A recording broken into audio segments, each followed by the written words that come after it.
കേരള ബ്ലാസ്റ്റേഴ്സിൻ്റെ most relevant transfer ന്യൂസുമായിട്ട് ഞാൻ വീണ്ടും എത്തിയിരിക്കുകയാണ്. സോ വീഡിയോ ഇഷ്ടപ്പെട്ടാൽ പ്ലീസ് സബ്സ്ക്രൈബ് മൈ ചാനൽ. ആദ്യത്തത് ബികാഷ് യൗനാം എന്ന ചെന്നൈ FC താരമാണ്. ഇദ്ദേഹം വളരെ മികച്ച ഡിഫൻഡറാണ്. താരത്തെ ഏകദേശം സ്വന്തമാക്കിയിട്ടുണ്ട് എന്നുള്ളതാണ് മാർക്കസ് മെർഗലാവോയും അതേപോലെ ദ ബ്രിഡ്ജൊക്കെ റിപ്പോർട്ട് ചെയ്ത പ്രകാരം ഇദ്ദേഹം കേരള ബ്ലാസ്റ്റേഴ്സിലേക്ക് ഏകദേശം എത്താൻ സാധ്യത വളരെ കൂടുതലാണ്. ഡീൽ ഡണ്ണായിരിക്കുകയാണ് എന്നുള്ള വ്യക്തമാണ്.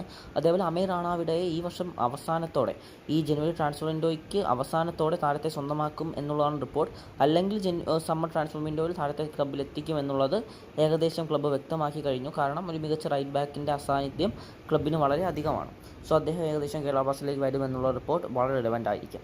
അതേപോലെ കേരള ബ്ലാസ്റ്റേഴ്സിൻ്റെ അറ്റാക്കർ കോമി പേപ്ര ക്ലബ്ബ് വിടുന്നു എന്നുള്ളത് വ്യക്തമാണ്.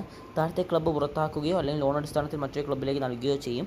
അതിന് പകരം ഈ വിൻഡോ ട്രാൻസ്ഫർ വിൻഡോയിൽ തന്നെ ഡിഫൻസീവ് മിഡ്ഫീൽഡറിനെ കേരള ബ്ലാസ്റ്റേഴ്സ് സ്വന്തമാക്കും. പിന്നീട് KP രാഹുലിൻ്റെ റിപ്പോർട്ട് വേറൊരു വീഡിയോയിലൂടെ ഞാൻ ഇടുന്നതായിരിക്കും. So please subscribe my channel and like this video.